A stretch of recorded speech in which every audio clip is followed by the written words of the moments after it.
Hello, Colin. We have Chef Colin Brown with us in the house today. We're so privileged to have you stop by and talk to us, Colin. Thank you. Thank you so much for having me, man. Okay.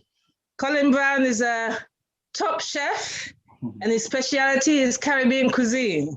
He's been flying the flag for Jamaican food for many years, and really Jamaica has a lot to thank him for. He's been one of those, he's won awards, he's won rosettes, and it's interesting where he started from his childhood. So he's going to tell us a bit about that now. So tell us, Colin, tell us about your early life and how you got into chefing. Okay, so growing up in Jamaica, if you're like the first born for your family, you have to learn the standard things you need to learn, like washing, cooking, cleaning, you know, and, you know, hope for the next child to be a girl, so that will pass down, you know.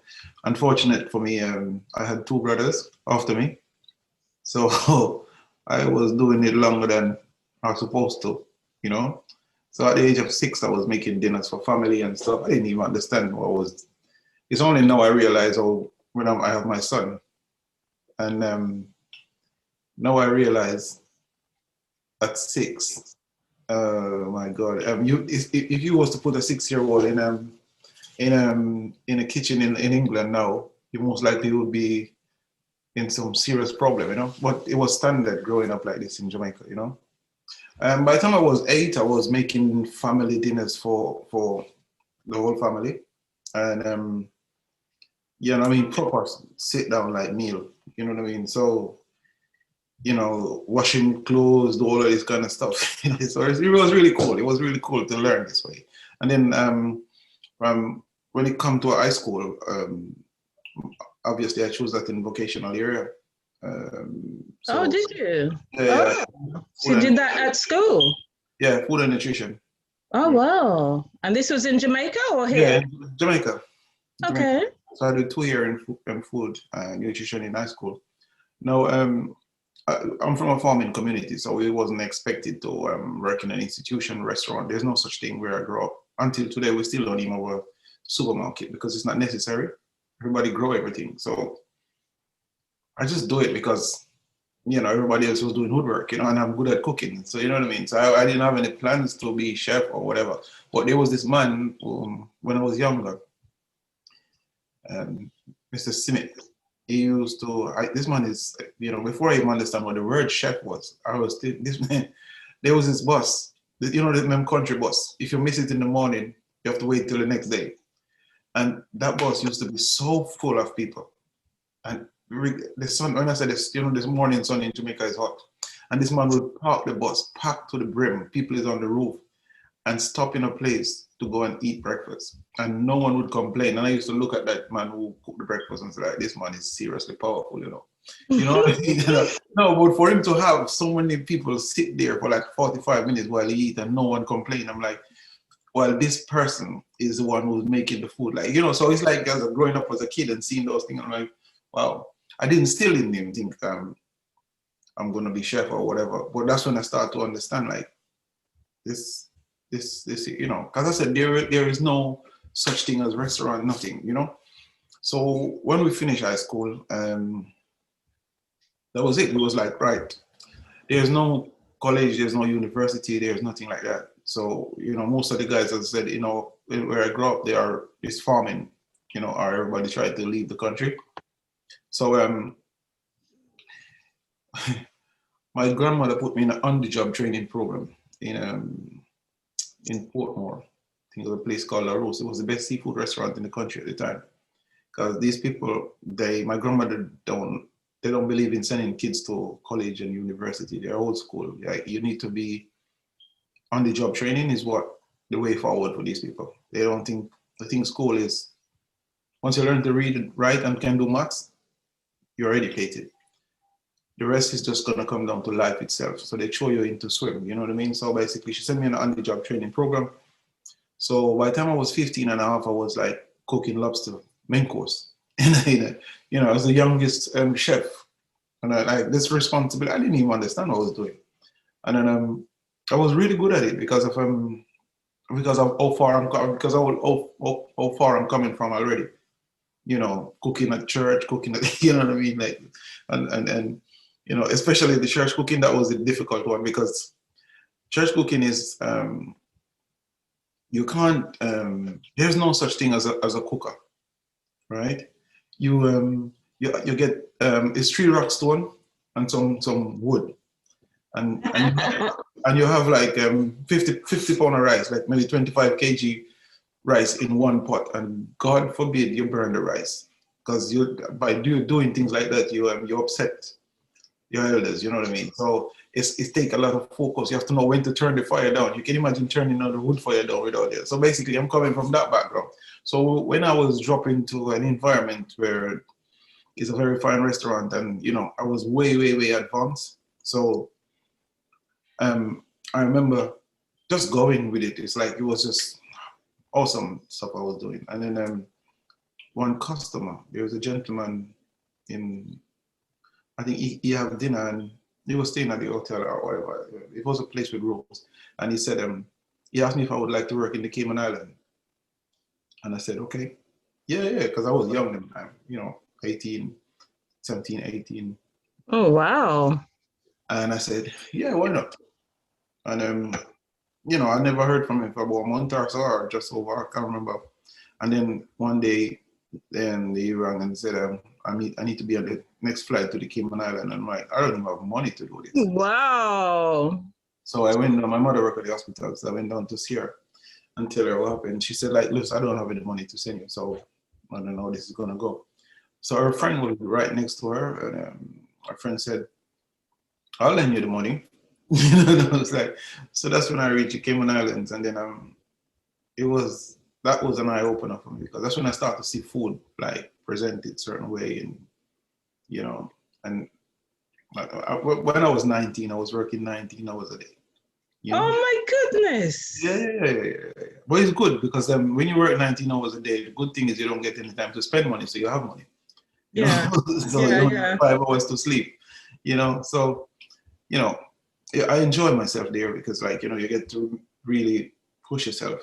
And when I get really burnt out, I decided to go home, back to Jamaica. And I went home, I have a lot of money, so me and my friend, them on the street all the time, you know, you know, living my teenage life in the late teens. But you were popular then, weren't you? You have lots of money to spend on everybody.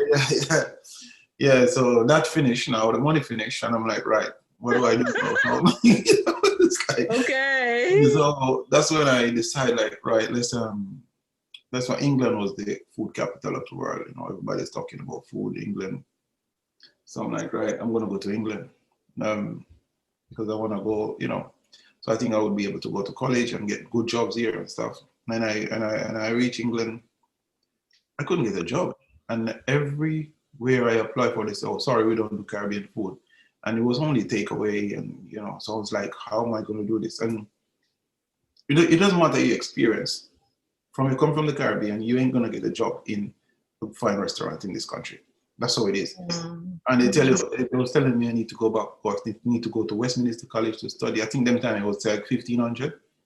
When 1,500 sound like $1 million to me, because I just come from when you don't have it, how do I get this money, you know? So I realized the only way to work in a restaurant ever again, I have to own it. So I was living in Hackney. When imagine I'm in Hackney, where everybody I know sell drugs, and I know I have to own a restaurant. You know what I mean?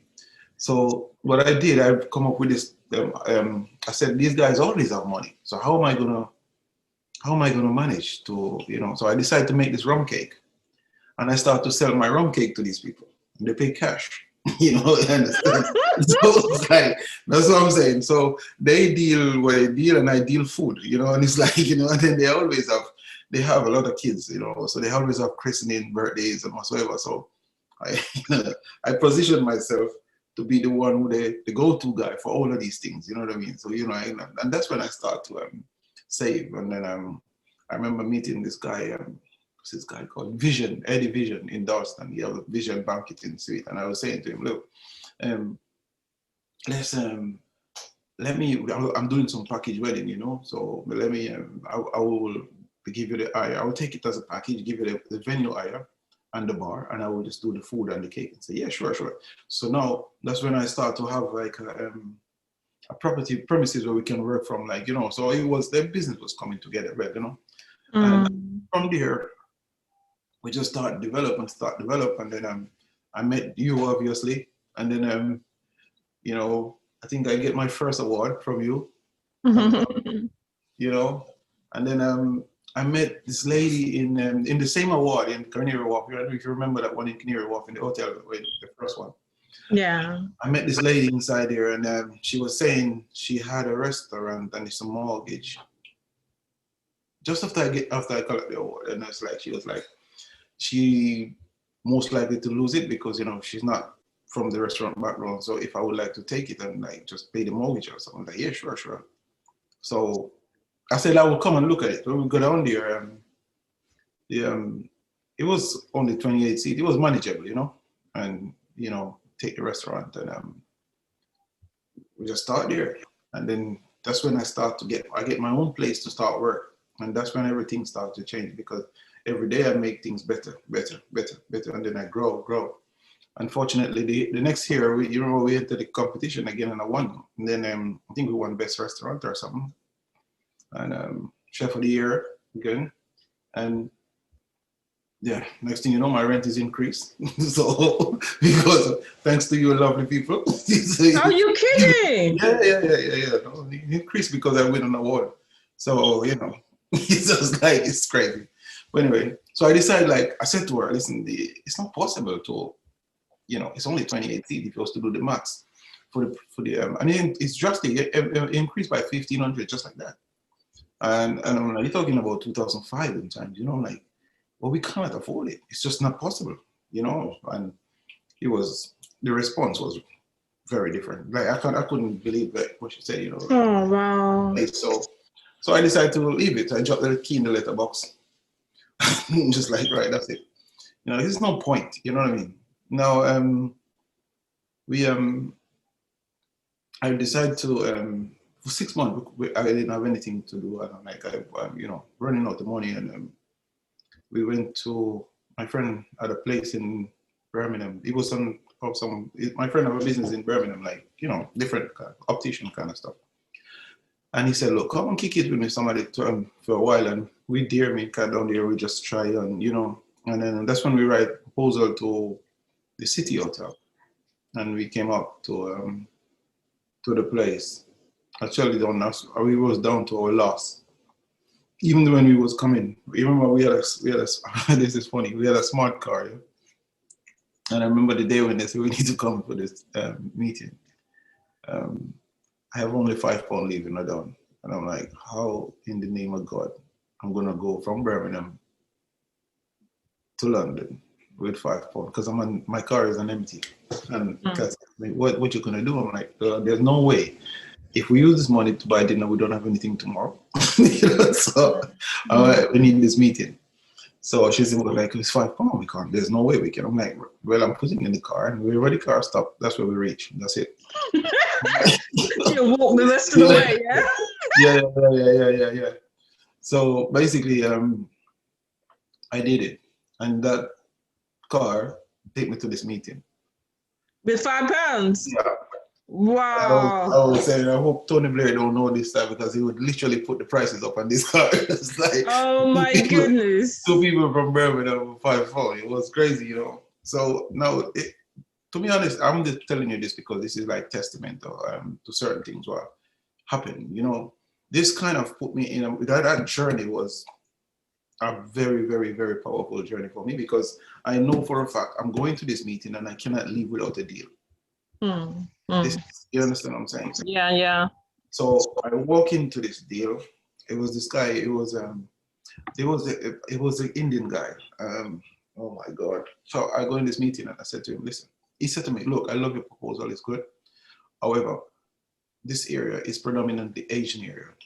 Yeah, this was on Brick Lane, wasn't it? Yeah, that's the in one, East London, yeah. Where it's hundreds of Asian Yeah. restaurant selling Indian food. The curry street. Curry houses galore. Very popular area. Yeah. So the guy is telling me, look, man, I love the proposal. However, yeah, there's no way this can work in a predominantly Asian area. So I'm like, oh my God. All that's in my head is like, I don't even have petrol to go back home. You know, because my mother was here, so I called my mother, like, can you lend me a little loan or something just to buy some gas? And, you know, she come down to meet me, thank God. So it's like, you know, so I said to the guy, listen, how much you making in the property at the moment? He said, nothing. I said, okay. So I said, how much will it take for you to be comfortable to have me here? Right? I think it was 2006. He said, I need to pay him 10,000 a month, £10,000 a month, and he'll be fine. And I'm like, okay, where do I sign? And I remember this guy turned around and looked at me like, is this guy a mother or something? You know, that's Mayfair money, you know. It's like, you know, I've never seen a man put a contract together so quick in my life. You know, it's like, you know, just go in the office, bum, bum, bum, and he's like, you know, I remember I just sent it quickly, email to my solicitors, please check this for me. I can't pay you right now, but don't worry. And she's like, well, this is bonkers. I'm like, look, just look at it. That's all I'm saying. Just don't want, once I'm not going to jail, it's fine. You know what I mean? He's like, right, cool. She said, okay, if you want to go with it, go. I'm like, okay, cool. So I said, the man, just before I signed, the guy said to me, listen, there's a clause. You have to take this stuff because I'm not paying any redundant to anyone. I'm like, okay, no problem. Because remember, Don, I don't have no money left. I have to do something, you know? So we signed this thing. The guy, I think he feel like he get one over me. So he was so helpful. He said to me, I said, I need to redecorate the place. He tell me, okay, I have builders here. If you need anything done, feel free to use the builders. So they paid for that? Yeah, you pay for it. Because it's extortionate. But I negotiate the rent all inclusive. But he didn't realize this because he was so excited about this amount of money. They don't even realize, you know what I mean? So I said, once it's business rate, electric, water, everything included in this money. That's it. You know, it's fine, no problem. And he said, and I said, if you can do that, I will take this stuff, no problem. I will, you know, I will deal with the little problem. I said, cool. So now he's looking where he's getting rid of stuff, he's getting the place, and he will be getting this money. And I said, so what about the breakfast? Because I won't be able to share the kitchen. But he said, can you do the breakfast? I said, yeah, sure. If you give me, the guy have 100 rooms, yeah? Yeah, because there was a hotel above the restaurant, wasn't there? Yeah. Yes. That he owned. Yeah. So I'm looking at it now. I'm looking at this now. I said, so the breakfast, we will do the breakfast for you, no problem. We will charge you £5 to do each breakfast. So because I know you book rooms with breakfast. He said, yeah, sure, that's fine, right? So the staff was there. They're already doing breakfast anyway. So I just let them keep doing it. So this guy messed up big time, you know, because he think he was getting one over me, you know. So when you work out the cost of what we made from the breakfast, right? He was literally paying us to be there. You understand what I'm saying? Because the breakfast alone was covering the cost of the rent that he's charging me. Really? Yeah. That's how we do it. Now, it took him a while to figure out what was happening. How long did it take him? Well, 8 months. So basically, we were running this property. We literally get the place for free because, you know, because like he's paying us, and to make the money what he pay, he go back to him for rent. Oh, wow. He was very annoyed with it, but he already signed the contract. And in the contract, he said, in 1 year, we will see how it goes, then you renew for the next 4 years. I'm like, you know. So we running it. That's when we just started. We were just gonna launch this place. I have to tell you how the launch first. We didn't have no, as I said, we didn't have no seed money, nothing. which all we get is a property. I asked them, and we know the hotel have glasses, knife and fork, cutlery, everything, and you know, plates. So that was good. We don't have to buy these things, and it's a fully fitted kitchen, so everything was there. And the chefs, when I walked in the kitchen, it was like 5 Polish chefs. Only 3 of them speak a little bit of English. And this is a Caribbean restaurant. So I'm trying to figure out, like, okay, how are we going to do this now? So we this is crazy. So I remember it was them time you have it was Facebook only, not no MySpace and Facebook, like back in them days. So like so we started to put things together for these, you know, social media stuff. And then there was remember the London paper and the London Light and these people, you know, it was these people, you know. So like we have to find how we have to market this place for free. So I used to do cook for Russell Simmons and these people. So a few people from MTV, I get to meet a few people, and you know, I remember I take out the phone and I rang MTV and I tell I said I'm Chef Collin Brown, PA, and he's launching his 5-star restaurant in Brick Lane, and there is a 5-course meal for free, and there's a table here for MTV, and he just want to know how many people is coming. The lady said, "Let me call you back in a second. Let me check." And she checked. She told me that the CEO is coming. So I'm like, okay, cool, because like I didn't even have money to print invitation. That's why I keep blubbing it, and I do the same with and Jenny Bonnet was my friend from BBC. She used to do the Great Food Live and all this kind of stuff. So I called her, and she just rounds up who she can from BBC to come down. And I called Choice FM and tell them, listen, there's only 1 table left, and it's next to MTV. So I don't know if same crap, but there's 1 table left and it's next to MTV. So I don't know if you guys are enemy or anything. So she said, no, we'll take it. So I have 60 people booking this restaurant, and they're all media people. The Light, the Metro, what do you call it? What's the one on the train? London Evening Standard? No, man, the one that they give out, the Metro. Yeah, the Metro. Okay, Metro, okay. Yeah, that one, the London Light, London Paper, everybody have their own, you know? So everybody is going to compete to write the best story. You understand what I'm saying? So that was the trick. Now I promised these guys a 5-course meal. Now I have no chef to put this out. So I said,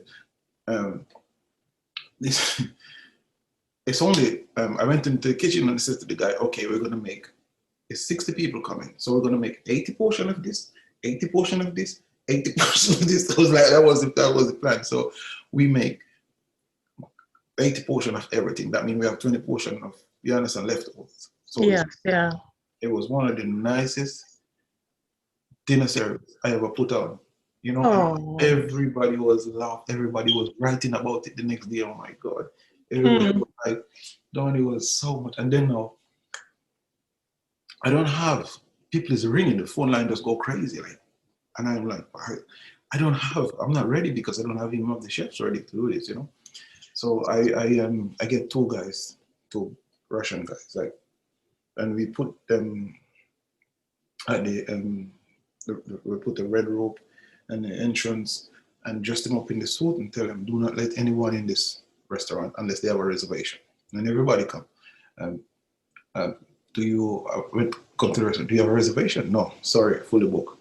We close all the curtain. I was training the chefs. You know, we couldn't say we're going to open in 2 weeks because it's a madness. You know what I mean? It was like all this PR and then we're not ready. You know what I mean?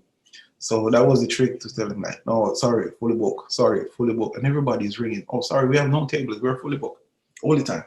You know? And we did it. I think we did it for 2 weeks. And I think after 2 weeks, I remember taking the first call, and this lady was like, "Sir, we've been trying to get a table in this restaurant because everybody was annoyed because how comes a Caribbean restaurant we can't get a table? This is not right. You know how people are, they are already. You know, it's like because there's so much things on Facebook and all this kind of stuff. So the first table I take, the lady had said, look, we are always busy here, so we can only take you. I'll take you at like 9. I think it was 9:15 on Monday. She said, yeah, I'll take it, no problem. So when I realized I can book the restaurant like this, that's how I start to book it, how I can manage it. So I know I can take 4 tables in between now and this time. And I said, look, the restaurant is very busy. So if you were 10 minutes late, you will lose your table. So if you're gonna, you have to be in time. You know, no problem. People is coming now. How I can manage a restaurant. You know what I mean? Yeah. So this is where we start to build the standard of the restaurant, not pack it up and then everybody complain. You know what I mean? And then I think the restaurant, I think after a couple months, 2 months, they called me from MTV and said they want to put on a birthday party for Kelly Rowlands, and if I can do it in the restaurant. Oh wow! Kelly Rowland, Destiny's Child. Yeah. So I'm like, yeah, cool. Wow. That was cool. So that brings another wave of celebrity and marketing like on a different level, you know. And the restaurant was just going crazy, and the landlord was in his place looking like this. You know, being like, and then Trevor Nelson decided he wanted to broadcast the lick there from there one weekend. Oh, brilliant! And I was like, sure, you can. We have to eat the food and talk about the food. He said, yeah, sure, no problem. I said, you know, so these are the little marketing and the plugging that we're doing, you know. And this is Trevor Nelson, a top DJ, yeah? Yeah, it was wicked, man. So the guy now is, and then I'm on TV, I did some stuff with Matthew Ford, like I think it was Market Kitchen back in them days. Market Kitchen, you used to watch Market Kitchen. And they're asking me, I'm telling them, I'm Chef, I'm Collin from the Lane. And because I'm using the Lane, it was Chef Collin at the Lane, you know. So the name is of the property is getting publicized. So this guy decided he wants his restaurant back. Less than 1 year, yeah. What? Yeah, I went to work one day and he changed the lock. Locked me out. He locked me out, say he wants his place back. Because I'm now, the breakfast is paying him what he asked for. And the money that we make is for us. You understand? He didn't like that, you know? So he decided. Oh my goodness. Yeah. So, you know, he laughed us out. I ring my solicitor, they tell me, let's go to court today. I'm like, how is that possible? You know, don't worry about that. So we went to court. The judge, I've never seen a judge laugh in my life like this. The judge was like, Mr. Brown, do you pay your rent? Yes, Your Honor. You pay on time? Yes, Your Honor. Can I see your evidence? And sure. I've never seen a judge laugh. The lady's like, listen, I'm aware you're not from this country, okay? But in this country, squatters of rats. You know, it's like, and you want to tell me you have been paying your rent and you let somebody put you at your own place? And I'm like, Your Honor, but if I take it the other way around, we'll be having a different conversation. You know, like you're gonna hear, I'm from Jamaica, you know, the minute you retaliate, you'll hear like this and that. So she write a letter and give to me and say to take this back to your premises and you open your place, and anyone who just say something to you you don't like, call the police and give them this letter and everybody will be arrested. And furthermore, if you need the next 4 years that was promised to you, by law it's yours. So I said, so she said, do you need it? I said, no, You're right. I just want to finish this 1 year and then I go. So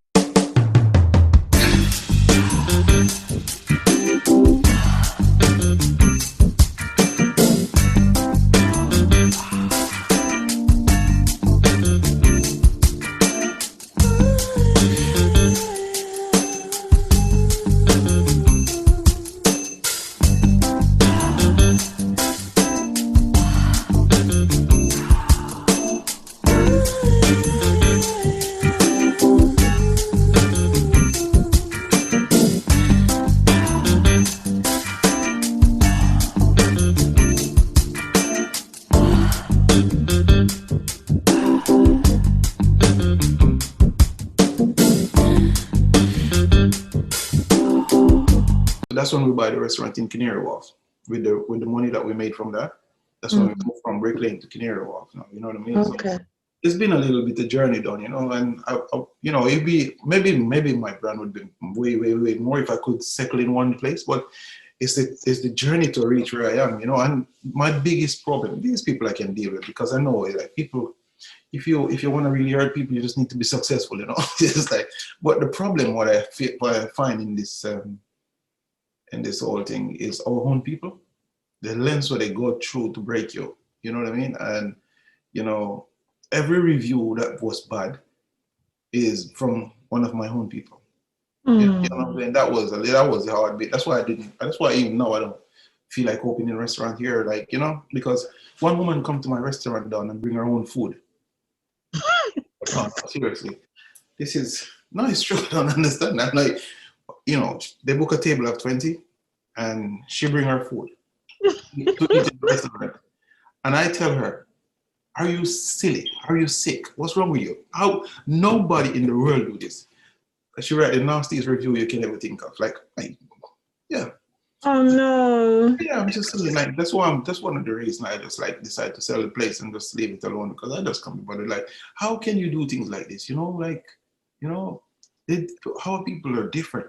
They're different, you know. And then the thing is, you can't expect the people, the rest of the world, to treat you equally. This how we treat each other. You know what I mean? Like, we are not setting any example. Like, you know what I mean? We're not supportive to our own, you know. And I'm 100% sure if we put the white person there and give it to them, they would never have this problem. 100% sure of that. So that's why I've never really pushed myself no more, because then I get the rosette. I know for a fact I can get Michelin star. I'm 100% sure. But then my problem is getting it and then losing it, because you're gonna find like how people is gonna mash this up. Like, you have no idea. Like you know, they have star and this is this, and these people who give you all these awards, they look at the reviews, you know what I mean? And these people, so for me, there's no point done, you know? And getting it is not difficult, because we can put our heads together and make this happen, but it's keeping it. And you know, it's not like we will have a community that will support it to say, okay, we will keep the star for 5 years or whatever. We don't have this. So for me right now, it's no point pushing myself like that to do this, you know, because we have the food. Look, I can make mayonnaise from corn. Any French chef or English chef, they tell you you're dizzy, you know, which is like, but if you know how to manipulate corn, it gives you the same effect as the egg yolk, you know what I mean? So I grew up in the farm, so I know this, you know. But and imagine things like that, you will get awards like crazy for. I'm one of the only chefs to get award from the United Nations. Wow, really? Yeah, because they say I'm taking the indigenous food to restaurants and to get rosettes and stuff like that. So I know for a fact the kind of people. Wow.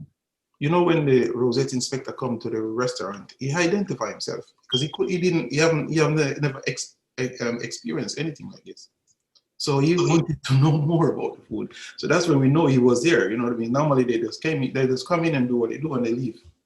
But now, as I'm saying, and that's why I know this food is seriously powerful. But as I said, our people is the biggest problem is our people, because like I don't think if they could switch off for 5 years to support it, the change you will see will be different, you know? Because we can have like proper institution where we train people to do this food up to a certain level, and you know what I mean? But oh, this is not how my mother do it. It's not, I don't care. You know, I'm not your mother. Come on. You know, like, do I look like your mother? Yeah. Your mother has a beard, you know? It's almost like we need an army of people to remain positive. Yeah. And help to really push this thing to the level it needs to go, because Caribbean food should be on the top in the UK right now, and not. Yeah. No. Definitely. Not. It's still one of the minority foods that you hardly see or hear about. It's a sprinkling in the supermarket, but it's still not enough, you know? Yeah. And it's us done, honestly. It's how we want to, you know, we want to hold it like this, and you know what I mean? And we want to like, you know, yeah, but this is ours, you know, yeah, this is ours. But like, if you was to look at if you look at where this food is coming from, and if you educate the people about this food, the people would shocked to realize how closer it is to their culture than ours. You know what I mean? Because yeah, if I was to tell you, jerk is the Spanish, there's Columbus and his people bring this kind of cooking to the Caribbean. People would think you'd freak people out, because like, I will tell you the whole story about this, because people don't understand. I've studied this thing like over 1,000 years history of this. I'm writing a book now about the history of this food, and I've chased it back 1,000 years done. Yeah. And when I find how close this food, that's why every culture eat this food, like it and don't know why. Because it can always, you remind them of something where they eat when they was growing up. You understand what I'm saying? The reason why it's synonymous to our black people is because of like our black people was the slave. So basically we have to take all these cultures and put together to create one dish. You understand what I'm saying? So jerk is a style from Spain. From Spain. Spain did barbecue and all this kind of stuff, right? When they went to Jamaica in 1494 or whatever, Columbus, see there was Taino Indians, the Arawak. So these people was using the spices, the pimiento. If you listen to the word pimiento, it's a Spanish word. It says Spanish, you know what I mean? So that's the first name they give to it, right? So the Arawak used to use the ripe beans, crush the ripe beans, and then put it on any cut, you know, for anesthetic, where you stop it from infected, you know, because it have that value, the basic medicinal value, you know what I mean? And they would dry the same bean, and then they would use it for seasoning. So these people who come, these Europeans, were so blown away by it. So they start to use this seasoning and start to cook in their style. You understand what I'm saying? So this whole jerks, that's how the whole jerk started. Like, it's just cultures combining. You understand what I'm trying to show you? Yes, yes. Now, then the British brought the slaves from Africa, and they bring the breadfruit, the ackee, and all this kind of stuff. You know what I mean? And listen to the word, breadfruit. Isn't a fruit that's a bread? And why is this fruit not like on the top of the food chain? Because you understand what I'm saying, everybody? You understand what I'm trying to show you? If you look at the protein shake that people is drinking now, why would you want to put a bundle of powder and shake it up and drink it when you can get a very fit breadfruit and cook the breadfruit down until it's like, you know, what you have to use a fit one, you know, the one that for roasting. And if you had almond milk, like fresh almond milk, fresh coconut milk, fresh vanilla pad, and the cinnamon and nutmeg, and all you need is maybe agave nectar for sugar or something, and you put a little bit of salt because it's all raw ingredient. This is the most beautiful shake you could ever have. If you have a cup of tea in the morning and that one glass of that, you sit down and you go, you don't need to eat again until 3-4 o'clock. You understand what I'm saying? Because that's, you know, and these are the things of everybody who's looking for healthy this and healthy that. That's what real Caribbean food is about. You understand what I'm saying? And these things was brought from Africa because what? It gives the slaves energy to work. You understand what I'm saying? The slave masters couldn't afford to make bread to feed these people for them to do the work what they want. So these people work with their food, their yams and all this kind of stuff. Yam, another thing, is the main component in the menopause tablet is made from yam. So it's very important. Oh, really? Yes. And there's over 150 variations of yam. We never even take time out to explain what yam is to Europeans. They think potato is the best thing God made. Potato is a watered down version of yam. You understand what I'm saying? When you start to eat like the renta yam, you know, the white yam, they call it the French yam, that's softer than, you don't even need a chinois or a sieve to make mashed potato. You just use a fork and mash it. It's the most beautiful mash. You understand what I'm saying? You can roll it and deep fry it with flour, egg, and breadcrumbs. Or if you don't want to use egg, you can use corn flour and make it like nice yam balls. Like, this is crazy what we can do with this food. But remember, why these food was brought to the Caribbean is because the slaves needed strength, you know, and these are the food that give you the energy that you need. Now, our slave masters used to take all the nice cuts of the meat, and they will give our foreparents the bones and stuff. That's why no one can beat us to when it comes down to stew. And all these, like, you know, fall off the bone meat. No one can cook these like us. You know what I mean, God? And you know what hit me is when I went to New York and I went to LA and see people queuing up, and I'm looking the queue, and these people just queue up because they need bone broth. You know, I understand. We've been eating bone broth for years and years and years. You know, it's just like, you know, everything go back in circle. They start to discover, like how Columbus discovers us, the food again. You know what I mean? So I'm saying, Don, yeah, if we look at food as just food, you know, why, you know, you'll be surprised. You know, like when you look in England and French when they make the food, and it's like they make this nice steak and they have the red wine jus and this reduction. I can guarantee you none of them can ever make a gravy better than anybody from the Caribbean, because we've been cooking bones for all that. That's why our food tastes different, because we make it from bones. They make it from, we drink the wine. And use onions to make this sauce, you know, it's like, you know what I mean? So you understand what I'm saying? So it's just like, it's just connecting the whole cultures. This is why this is so like, that's them and that's us and that's this, you know what I mean? It's which we have to literally let them understand this food more. in just in a very profound way where, you know what I mean? Like, I know the whole tension with the race and everything and whatever, but we have to, I think that would even break the ice even more. I mean, what's happened, I understand what happened and what's happening, you know, but we have to find that level of connection with them, with people. And just like, you know, the food connection is the easiest way for people to connect, you know? And I think we are not, as a Caribbean community, we are not like focusing on this. We are like, we're more likely to complain, well, this is our food and this people do this, and like, you know what I mean? But I'm not saying it's right, but the thing is like, because we haven't formed like something that's really stable for them to say, okay, we're going to do this, so can we do this with you? We need to set a foundation or to train people that, like, if somebody wants to do this, you can get chefs from us, or what, you know what I mean? We don't do anything like that, but we have expectation, like, you understand what I'm saying? And so it comes down to us genuinely to really educate these people